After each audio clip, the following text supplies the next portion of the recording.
ଦୁବାଇରେ ଆଗାମୀ ଟି20 ବିଶ୍ୱକପ୍ ସ୍ମରଣୀୟ 2024 ମସିହାରେ ଖେଳାଯିବ।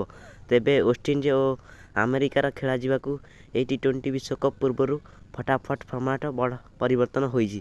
ନୂଆ ଫର୍ମାଟ୍ରେ ଆସନ୍ତା ଟି20 ବିଶ୍ୱକପ୍ ଖେଳାଯିବ। 2024 ଟି20 ବିଶ୍ୱକପ୍ରେ ମୋଟ 20ଟି ଦଳ ଭାଗ ନେବା ସେମାନଙ୍କୁ 4ଟି ଗ୍ରୁପ୍ରେ ବିଭାଗ କରାଯିବ।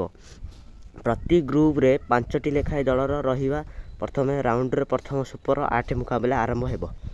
2022 ଟପ୍ 8 ବ୍ୟତୀତ ଆଫଗାନିସ୍ତାନ ଓ ବାଂଲାଦେଶ ମଧ୍ୟ ସିଧାସଳଖ ପ୍ରବେଶ କରିବେ।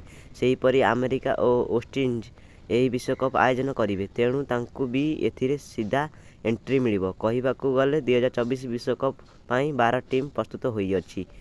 ଏହି ବିଶ୍ୱକପ୍ରେ ଟି20 ବିଶ୍ୱକପ୍ ଟିମ୍ ଭାଗ ନେବାକୁ ଥିବାରୁ ବାକି 8 ଟିମ୍ର ଫଇସଲା କ୍ୱାଲିଫାଇ ରାଉଣ୍ଡ ପରେ ଜଣାପଡ଼ିବ।